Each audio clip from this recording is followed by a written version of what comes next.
ಚಾನಲ್ಗೆ ಸ್ವಾಗತ. ನನ್ನ ಚಾನಲ್ನ ಸಬ್ಸ್ಕ್ರೈಬ್ ಮಾಡಿ ಮತ್ತು ಲೈಕ್ ಮಾಡಿ ಮತ್ತು ಕಮೆಂಟ್ ಮಾಡಿ. ನಾನಿವತ್ತು ನಿಮಗೆ ಆಲೂ ಕಟ್ಲೆಟ್ ಹೇಗೆ ಮಾಡೋದು ಅಂತ ಹೇಳ್ಕೊಡ್ತೀನಿ. ಅದಕ್ಕೆ ಬೇಕಾಗಿರೋ ಸಾಮಗ್ರಿಗಳು ಆಲೂಗಡ್ಡೆ ಮತ್ತು ಈರುಳ್ಳಿನ ಈ ಥರ ನೀಟಾಗಿ ಸಣ್ಣದಾಗಿ ಕಟ್ ಮಾಡ್ಕೊಂಡಿರಿ.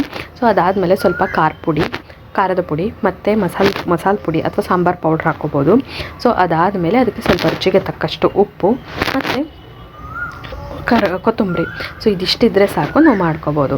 ಸೊ ಅದೆಷ್ಟೊಂದು ನೀಟಾಗಿ ಕಲಿಸ್ಕೋಬೇಕು. ಅದಾದಮೇಲೆ ಚಪಾತಿ ಹಿಟ್ಟಿರುತ್ತಲ್ಲ, ಅದನ್ನು ನೀಟಾಗಿ ಈ ಥರ ರೌಂಡಾಗಿ ಉತ್ಕೊಳ್ರಿ.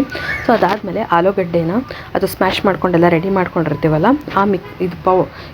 ಅದನ್ನು ಈ ಕಡೆಗೆಲ್ಲ ಅದು ಫುಲ್ ಚಪಾತಿ ತುಂಬ ಈ ಥರ ಹಚ್ಕೋತಾ ಬರ್ರಿ. ಫುಲ್ ರೌಂಡಕ್ಕೂ ಅದನ್ನು ಹಚ್ಕೊಳ್ರಿ. ನಾನು ತೋರಿಸ್ತಾ ಇದ್ದೀನಲ್ಲ, ಈ ರೀತಿ ಅದನ್ನು ಮಾಡ್ಕೊಳ್ರಿ. ಸೊ ಇದು ಮಳೆಗಾಲದ ತಿನ್ನೋಕ್ಕೆ ತುಂಬ ಟೇಸ್ಟಿಯಾಗಿ ತುಂಬ ಚೆನ್ನಾಗಿರುತ್ತೆ. ಸ್ವಲ್ಪ ಖಾರವಾಗಿ ಮಾಡಿಕೊಂಡ್ರೆ ಚೆನ್ನಾಗಿರುತ್ತೆ. ಆಮೇಲೆ ನೀಟಾಗಿ ಈ ರೀತಿ ಅದನ್ನು ಸುತ್ತದಂಗೆ ಸುತ್ತಿರಿ. ನೋಡಿರಿ, ನಾನು ತೋರಿಸ್ತೀನಲ್ಲ, ಈ ರೀತಿ ಅದನ್ನು ಸುತ್ತದಂಗೆ ಸುತ್ತಿರಿ. ಅದಾದಮೇಲೆ ಸ್ವಲ್ಪ ದಪ್ಪಗೆ ಮಾಡ್ಕೊಂಡಿರ್ರಿ. ಅದಾದಮೇಲೆ ಆ ಕಡೆ ಈ ಕಡೆ ಇರೋ ಇದನ್ನು ತೆಗೆದುಬಿಟ್ಟು ನೋಡಿರಿ, ಈ ರೀತಿ ಕಟ್ ಮಾಡ್ತಿದ್ದೆಲ್ಲ, ಈ ರೀತಿ ಅದನ್ನು ಕಟ್ ಮಾಡಬೇಕು. ಕಟ್ ಮಾಡಿಕೊಂಡು ಸ್ವಲ್ಪ ಕೈಗೆ ಎಣ್ಣೆ ಹಚ್ಕೊಳ್ರಿ. ಎಣ್ಣೆ ಹಚ್ಕೊಂಡು ಅದನ್ನು ನೀಟಾಗಿ ಈ ರೀತಿ ತಟ್ಕೊಳ್ರಿ. ನೋಡಿರಿ, ಈ ರೀತಿ ಕಟ್ಲೆಟ್ ಥರ ಮಾಡ್ಕೊಳ್ಳೋ ಥರ ಅದನ್ನು ನೀಟಾಗಿ ಎಣ್ಣೆ ಹಚ್ಕೊಂಡು ಈ ರೀತಿ ತಟ್ಕೊಳ್ರಿ. ಅದೇನಾಗಲ್ಲ. ಅದಾದಮೇಲೆ ಗ್ಯಾಸ್ ಮೇಲೆ ಒಂದು ಹಂಚಿಟ್ಕೊಂಡು ಅದನ್ನಷ್ಟು ಈ ರೀತಿ ಅದನ್ನು ಇಟ್ಕೋತಾ ಬರ್ರಿ. ಆಮೇಲೆ ಅದ್ರ ಮೇಲೆ ಸ್ವಲ್ಪ ಎಣ್ಣೆ ಹಾಕಿರಿ. ನೋಡಿರಿ, ನಾನು ಹಾಕ್ತೀನಲ್ಲ, ಈ ರೀತಿ ಎಣ್ಣೆ ಹಾಕಿದರೆ ಆಯಿತು. ಸ್ವಲ್ಪ ಅದನ್ನು ಚೆನ್ನಾಗಿ ಫ್ರೈ ಮಾಡಿರಿ. ಈ ರೀತಿ ಮಾಡೋದ್ರಿಂದ ಮನೇಲಿ ಆಲೂ ಕಟ್ಲೆಟ್ ತುಂಬ ರುಚಿಯಾಗಿ, ತುಂಬ ಟೇಸ್ಟಿಯಾಗಿ, ತುಂಬ ಚೆನ್ನಾಗೇ ಇರುತ್ತೆ. ಅದನ್ನು ತಿನ್ನೋಕ್ಕೂ ಕೂಡ ತುಂಬ ಈ ಮಳೆಗಾಲದಲ್ಲಿ ತುಂಬ ಸ್ವಾದವಾಗಿರುತ್ತೆ. ಆಮೇಲೆ ಮಕ್ಕಳಿಗೂ ಕೂಡ ಟಿಫನ್ ಬಾಕ್ಸಲ್ಲಿ ಒಂಥರ ಹೊಸ ರೆಸಿಪಿ ಥರ ಹಾಕ್ಕೊಡ್ಬೋದು.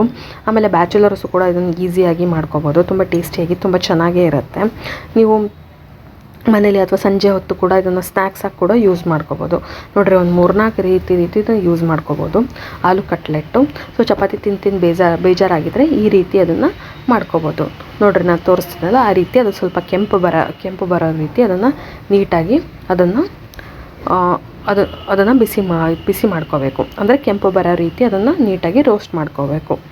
ನೋಡಿರಿ, ತೋರಿಸ್ತಾರೆ ನೋಡಿರಿ, ಆ ರೀತಿ ನೀಟಾಗಿ ರೋಸ್ಟ್ ಮಾಡ್ಕೊಂಡ್ರೆ ಅಂದರೆ ತಿನ್ನೋಕ್ಕೆ ತುಂಬ ಕುರುಮಾಗಿ ತುಂಬ ಚೆನ್ನಾಗಿರುತ್ತೆ. ಸೊ ಆಮೇಲೆ ಎಣ್ಣೆ ಕೂಡ ಕಡಿಮೆ ಯೂಸ್ ಮಾಡ್ಬೋದು.